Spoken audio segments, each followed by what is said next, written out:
All right, everyone, welcome back into another NBA props video. Going to be giving you guys the game-by-game breakdown, touching on all the top prop bets in the NBA. Also going to be highlighting a little bit of college basketball bets because we are getting some pretty good edges there. Let's go ahead and get into it.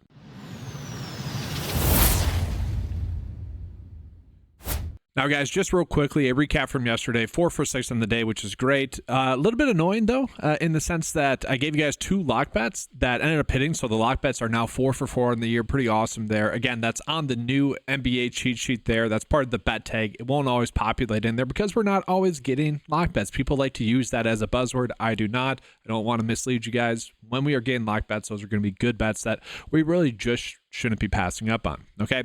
And we got that. It was 4 for 4 on the year thus far, or just in general, which is nice to see. But they got bumped right away. It was like 10 minutes after I posted the video, which is annoying, like 30 minutes after I posted in the Discord. So honestly, that's the worst part about giving props content, is that a lot of the bets that we get, even fantasy score now, they're slower. Don't get me wrong. They're slower in bumping them, and sometimes they don't.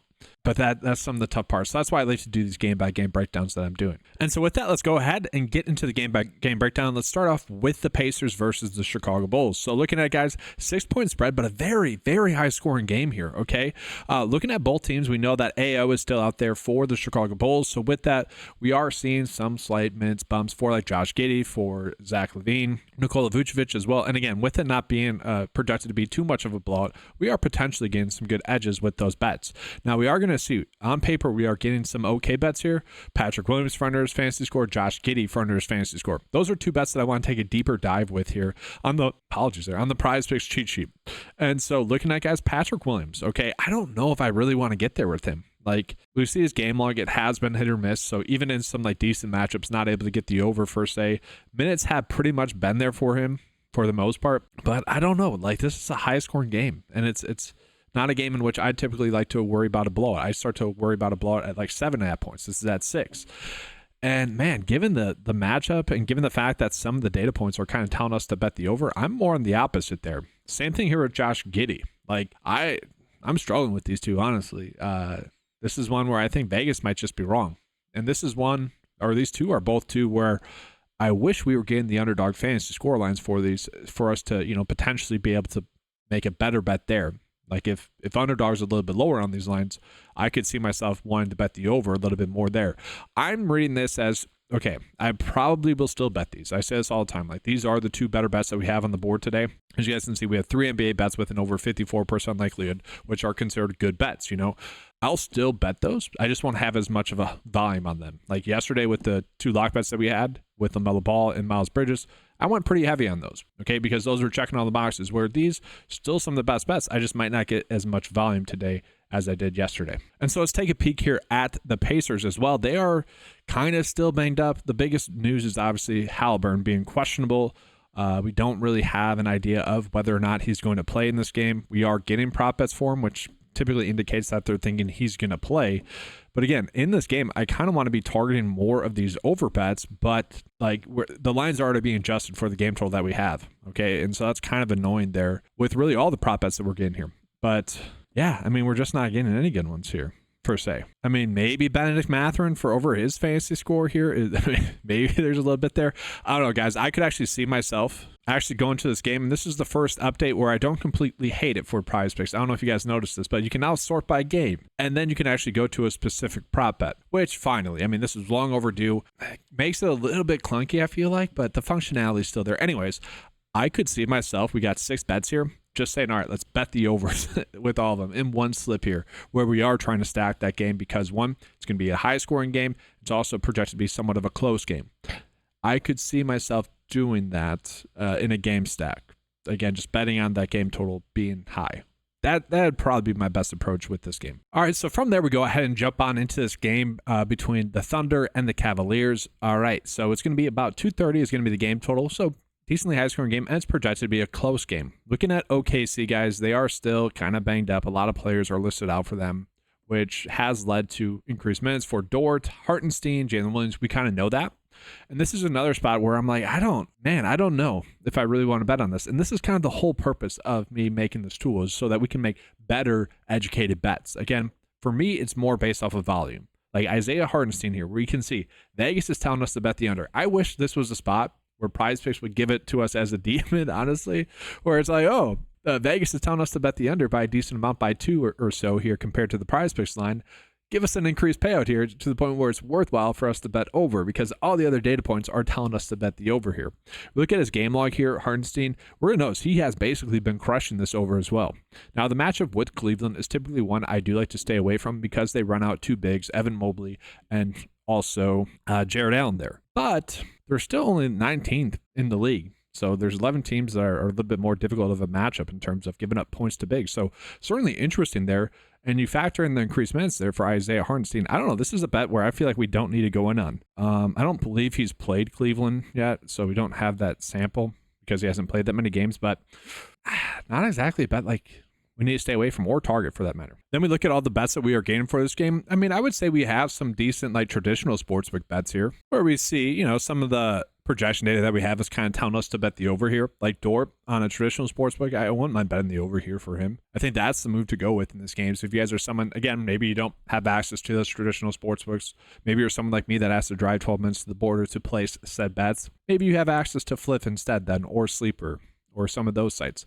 That'd be the approach I go with some of these bets that we are getting here, because a lot of those bets are popping up there. Jalen Williams, for example, over his assist here. Actually, on PrizePicks, this isn't terrible. This is being valued as a push. Basically, every sportsbook is giving us this at 5.5, and we can see typically 5, 5, 4, 7. So, like, yeah, I could see betting that as a push. I think I'd be okay with that, actually. But let's see Cleveland here. Are we getting any good prop bets for them? Again, the best bet is one where I don't know if I necessarily need to get there. Now, with Jared Allen, I think I'm more on line with wanting to bet that over. I think I'd be okay with that. Another interesting bet here is Darius Garland for over his rebounds. He gets the best matchup in the league for him to get over rebounds, okay? And so it's not really adjusting for that as well as what we're seeing here. So could get a projected minutes bump here, about 2, which is nice to see. Only a 51% edge here, so nothing crazy. But again, typically speaking, what I have seen is that, and this is a small sample, only about like 30 days or so into this, and which is, it's typically, it's not a lot of bets, so it's not per se worthwhile to mention, but it's about 1% more likely to hit when we get a bet that's kind of checking all the boxes like this one is with Darius Garland. Okay, and so you could maybe round to 52%, but not a bad bet. We can see the game log there, pretty solid there. And he hasn't had a matchup against OKC, so we can kind of move on from there. There were some other bets that are popping up here as well, like Jared Allen potentially for over his points. We're noticing the line on PrizePicks at 12, seemingly a little bit too low there, so not terrible. Donovan Mitchell, obviously he gets a pretty good matchup rebound-wise as well. You could bet on both of them maybe to get their over rebounds. Just some interesting bets there.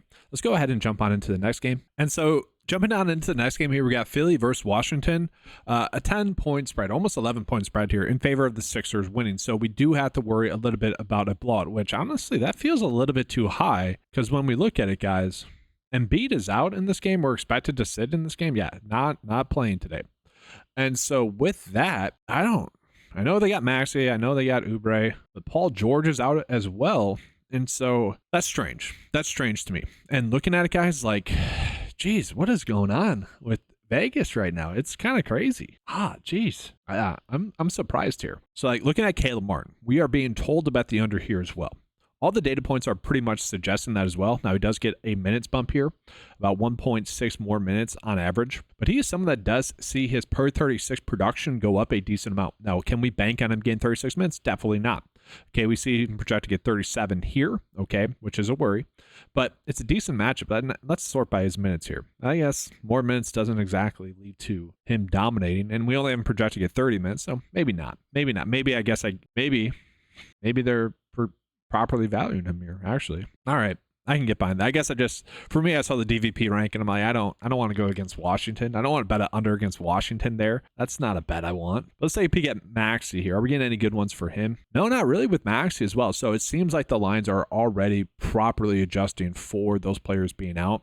Maybe a little bit too much is the issue. Like, look at Maxey here. This is basically what he averages per 36 with those players off the court. And he's projected to get a little bit more than that. And we can see the last few games obviously been dominating, getting a ton of minutes there.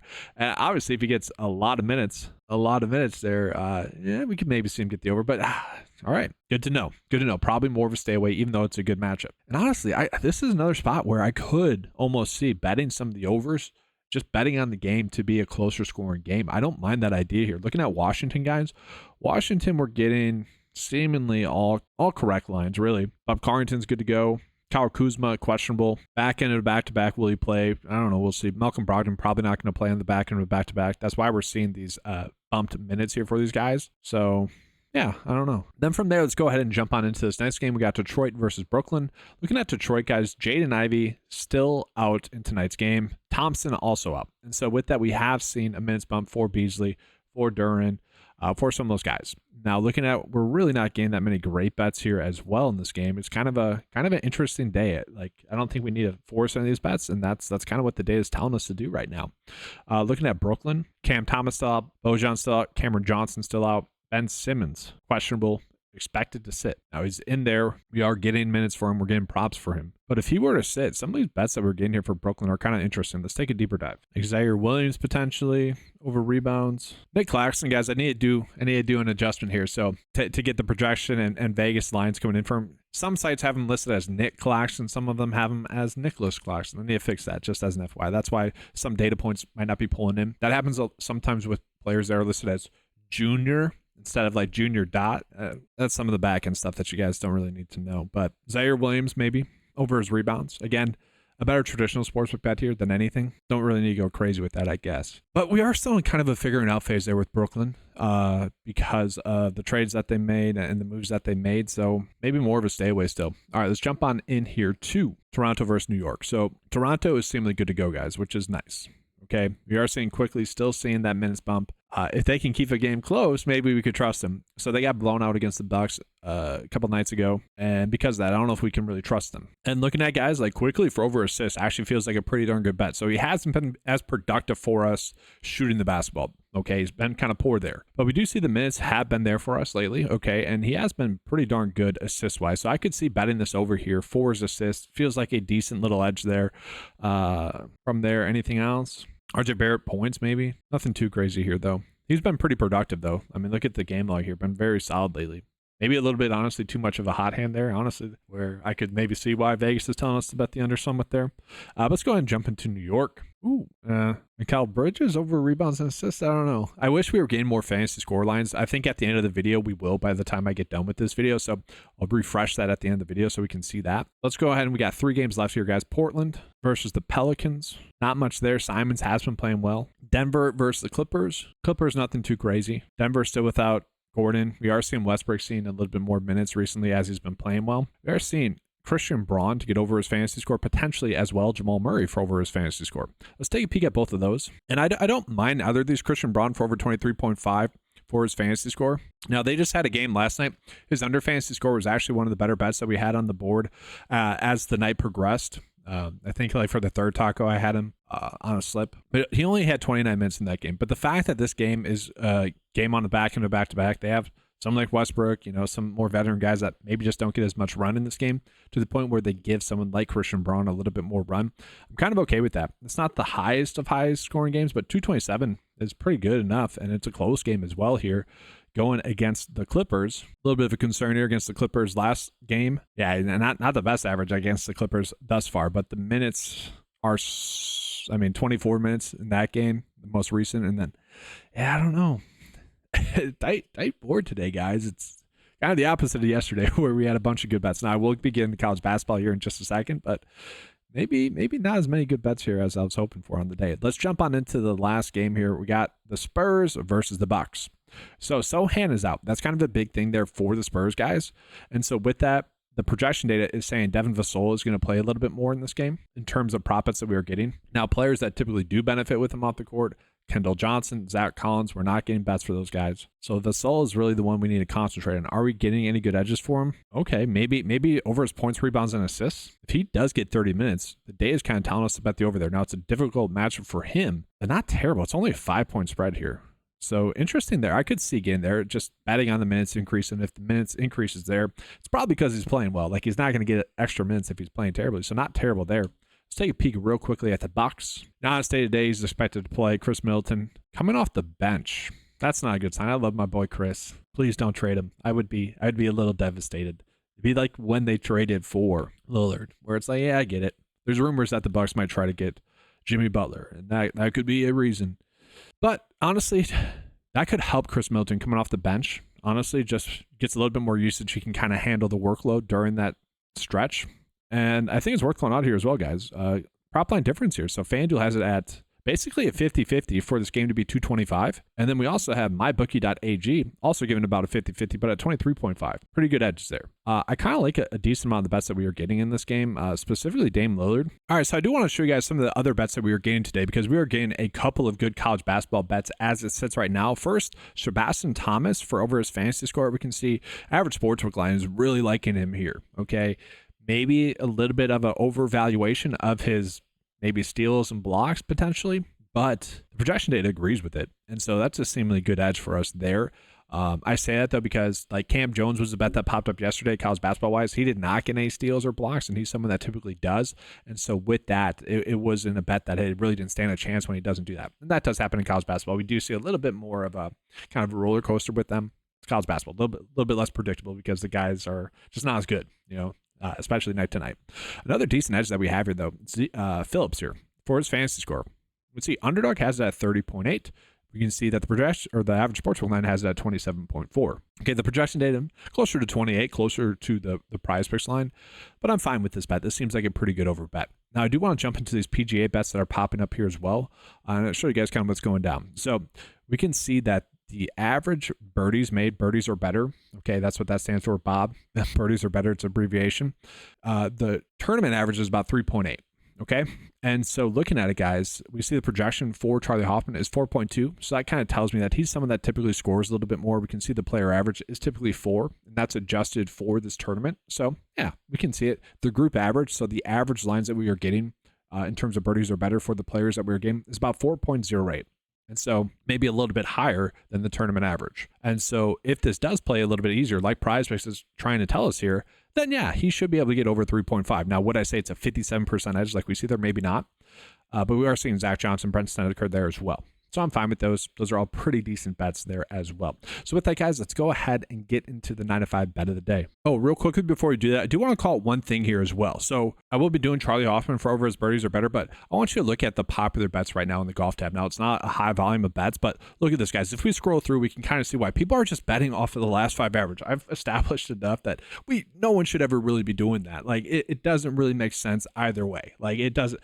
It's like, oh, he's on a hot streak. Great. It's like, okay, he's on a hot streak. Like, okay, he's probably due to regress. Or like vice versa. It's like, why would they be giving us that line? It's kind of like trying to bait you into it. Anyway, there's a lot we can get into. Anyways, with golf, though, look at this, guys. This is a completely different course from months ago. Okay, so please do not, if you ever bet on the last 5 average, please do not do it for golf. This is terrible. Okay, so look at this. This was the Sony Open last week. The Sony Open is a par 73 course. They're playing this week, guys, at it's the Century Tournament last week, a par 73 course, which is a longer track. Typically very easy to score on track. The scoring average on that course is about 68, so about 5 under par. Whereas this week they're playing at the Sony Open, which is a par 70. The scoring average at this tournament is about 68, so about 2 under par, 2.5 under par. Completely different. Do not be looking at the last 5 for golf specifically. It is terrible. Okay. And look at all these. I can guarantee this is what people are doing and not knowing it. So it's just like a PSA there, guys. Dumb, straight up dumb. Do not do it. I'm like, kind of gets me furious that they're even like promoting these as like potentially good bets being on the popular tab.